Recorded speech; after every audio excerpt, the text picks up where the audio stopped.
Hey everyone, today we're going to be looking at 5 tips for photography in foggy and misty conditions.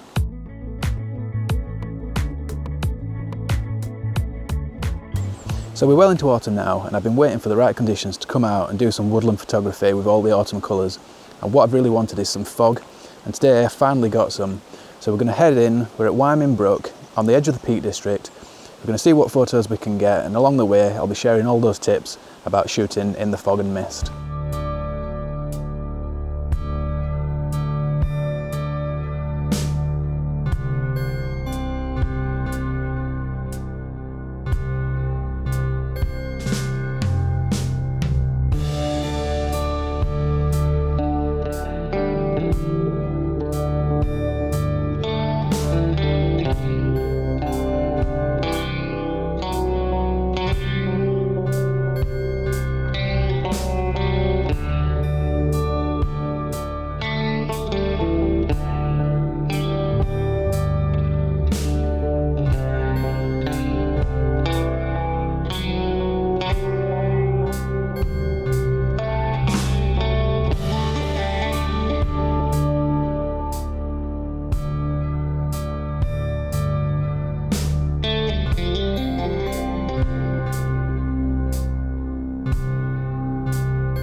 Tip number 1, make sure to do your planning and research. It's not always easy to predict fog and mist, but you can give yourself a better chance by coming out at times when it's more likely to occur.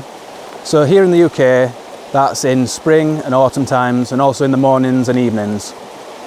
I like to use an app called Clear Outside, which is really good for giving you all the forecasts and weather conditions. It'll predict things like rain, cloud cover, it'll tell you if there's any chance of fog, and you can also work out if there's going to be a good chance of fog by looking at the temperature and dew point. If those are similar numbers or the same, and you've got high humidity, there's a good chance you're going to get fog.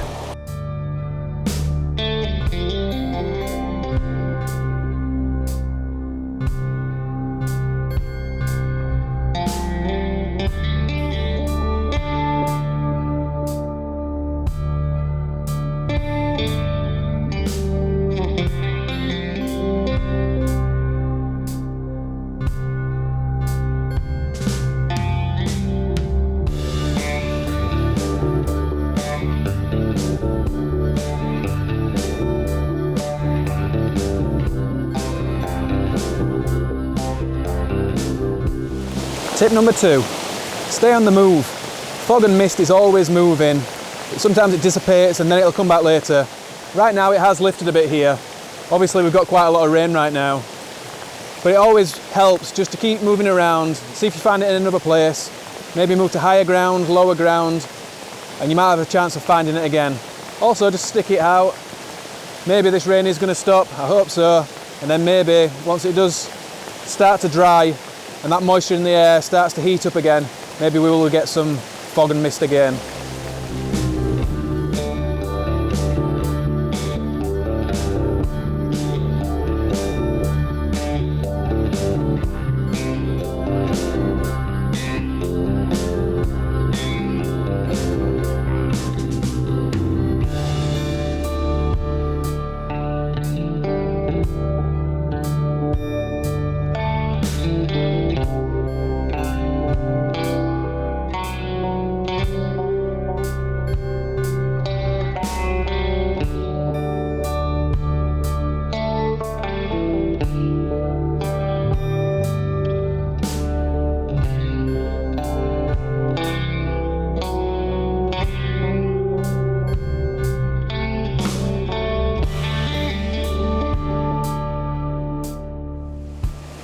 Tip number 3, think about what lens you're going to use and focal length.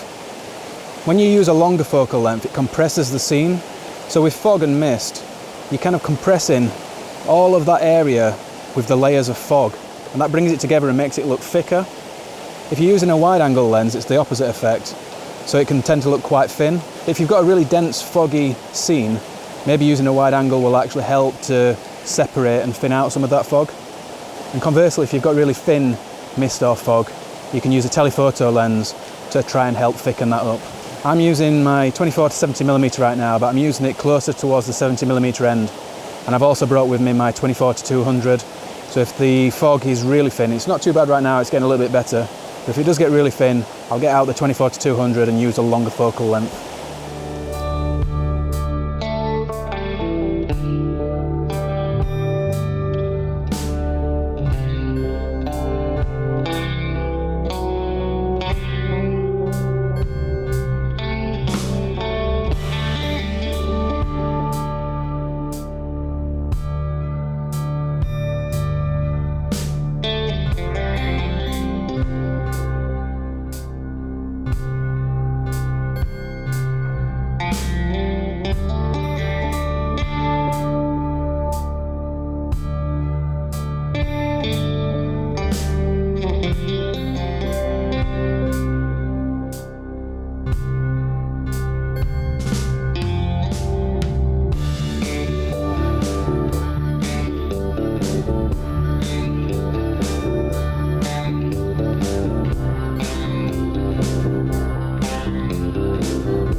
Tip number 4, think about how lighting affects the foggy scene.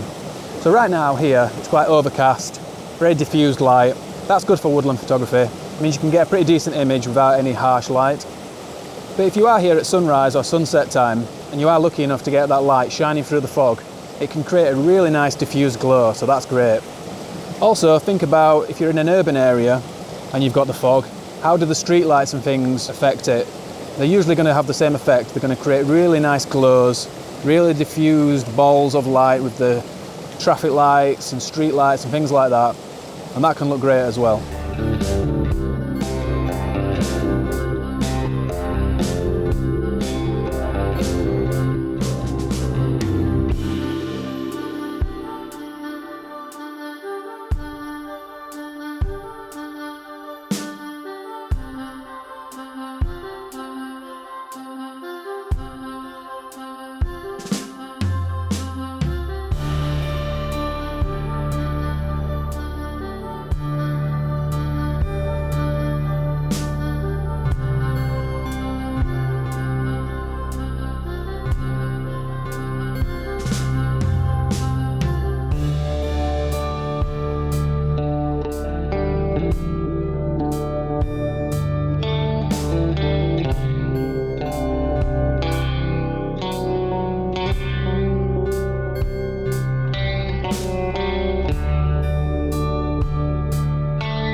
Tip number 5, make sure you come prepared. So fog and mist is a condition caused by humidity and moisture in the air basically, so you're going to have to deal with the wetness.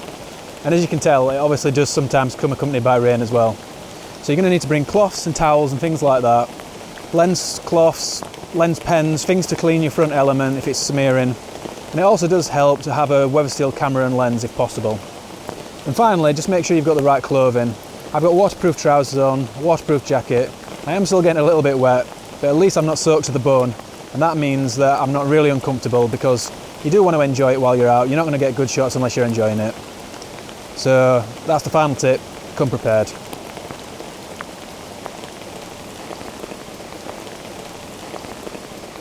I tried to get out on so many days and make this video, and I just wasn't able to get those conditions that foggy morning that I really wanted. So I was really pleased when it dropped on this morning that I could do, and it had those conditions. And so I headed out to Wyoming Brook, which is a fantastic location. I really do recommend it. It's perfect for foggy conditions. Similar to Paddly Gorge in a way. You've got all those waterfalls within the foresty area, and you've got so many great colours. Obviously it's autumn right now as well, so that helps. You've got that carpet of orange leaves, the greens of the moss on the rocks. You've got the rocks themselves, which have got this really nice dark blue colour. So there's some fantastic opportunities there. But it works in all kinds of other situations too. So if you've got big open vistas or fields where the mist is rising up, or like I said, urban conditions, if you can get out at night time and you've got that fog and the street lights are coming through it, that can look great as well. So make the most of this time of year. You've got much more chance of getting fog, and get out there and get some epic photos, and I hope that these tips have helped. If you have liked the video, and only if you've liked the video, then please give me a thumbs up just down below. And if you're new to the channel and you're not yet subscribed and you'd like to do so, you can also click on the big red button down there as well, or over here on this picture of me, and that way you'll keep up to date with everything I'm doing each and every week. There's a new video every Sunday morning at 10 AM UK time. Next week it's going to be a software review for post-processing, so I hope you can join me for that one. But until then, thanks a lot everyone, and bye for now.